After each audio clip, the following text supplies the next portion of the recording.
آپ اپنی زندگی میں ایسے بے شمار لوگوں کو دیکھیں گے جو تقدیر کا ہمیشہ سے رونا روتے ہیں۔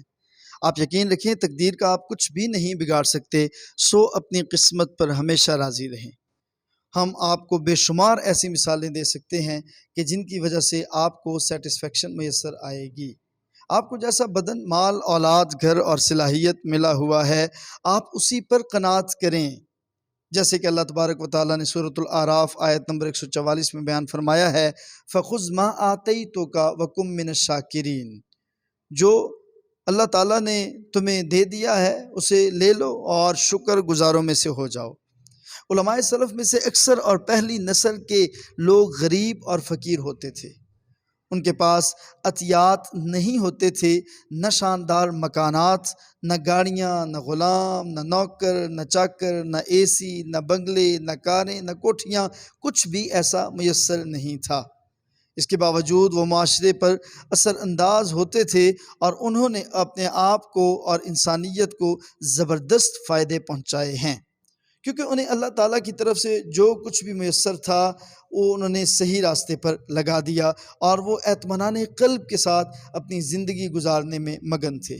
اس لیے ان کے اعمال، اوقات اور صلاحیتوں میں مالک خداداد نے اس میں برکتیں بھر دی تھیں، اور ان کے مقابلے میں ایسے مالدار اور اہل ثروت بھی کہ جو بے شمار اموال کے مالک تھے، سیدھے اور فطری راستے سے انحراف کے نتیجے میں یہ مال و دولت ان کے کام نہیں آتی تھی۔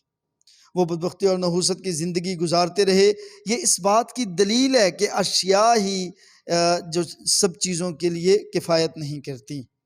بدبختی اور نحوست اگر اللہ تعالیٰ کی طرف سے کسی بندے کے ساتھ چپیڑ دی جائے تو اس کا لاکھوں اربوں کروڑوں روپیہ، لمبی چوڑی کوٹھیاں، کاریں، بنگلے اور اس کا لمبا چوڑا سٹیٹس اس کے کام نہیں آ سکتا۔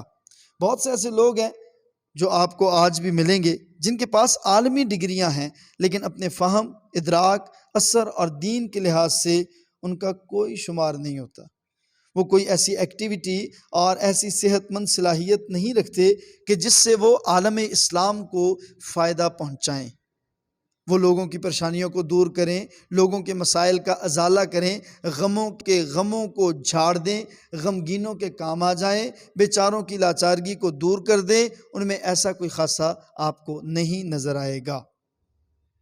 جبکہ بہت سارے ایسے بھی ہیں جن کا علم تو بڑا محدود ہے، لیکن اس کو منفعت اور اصلاح اور تعمیر کا ابلتا ہوا چشمہ مالک کائنات کی طرف سے بنا دیا جاتا ہے۔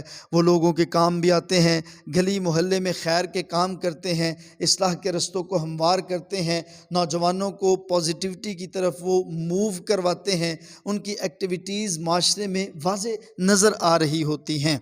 اگر آپ خوش رہنا چاہتے ہیں تو جیسی شکل و صورت ہے، جیسا قد کاٹ ہے، اللہ تعالیٰ نے جو آپ کو بنا دیا ہے، جس خاندان میں آپ کو پیدا کیا جا چکا ہے، جو آواز آپ کو عطا کر دی گئی ہے، اس پر راضی رہنے اور اپنے فہم اور آمدنی کے معیار پر خوش اور قانے رہنے کا طریقہ سلیقہ سیکھ لیجئے۔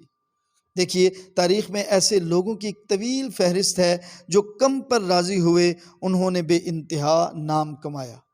عطا بن ابی رباح رحمۃ اللہ علیہ نے اپنے زمانے کے سب سے بڑے عالم ہونے کا ٹائٹل سمیٹا، حالانکہ وہ آزاد کردہ غلام، کالے رنگ، چپٹی ناک اور مفلوج البدن گنجے انسان تھے۔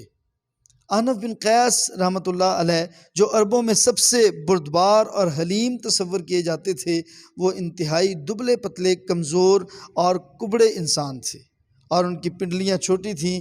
امام اعمش اپنے زمانے کے سب سے بڑے محدث وہ شمار ہوتے ہیں، اور یہ بھی آزاد کردہ غلاموں میں سے تھے۔ نگاہ کمزور تھی، بالکل محتاج، فقیر اور بے حال انسان تھے۔ بلکہ ان سے آگے بڑھ کر انبیاء کی مثال بھی لی جا سکتی ہے کہ بے شمار انبیاء کو اللہ تبارک و تعالیٰ نے بکریاں چرانے کی صفت سونپی، جیسے سیدنا داؤد علیہ الرحمہ علیہ السلام لوہار تھے، سیدنا زکریا علیہ السلام بڑھئی تھے، حضرت ادریس علیہ السلام درزی تھے۔ یہ وہ لوگ تھے جو خیر البشر اور زبدہ انسانیت ثابت ہوئے۔ ان مثالوں سے خوب جان لیجئے کہ آپ کی اصل قدر و قیمت آپ کی صلاحیتیں اور نیکی کے کام ہیں، یہ کہ آپ نافع بنیں اور نفع بخش بنیں، حسن اخلاق سے کام لیں۔ اگر جمال و مال یا عیال میں کچھ کمی رہ گئی تو اس میں رنج و افسوس کی کوئی بات نہیں ہے۔ اللہ جو دے اس پر خوش رہیے، جو نہ دے اس پہ بھی خوش رہیے۔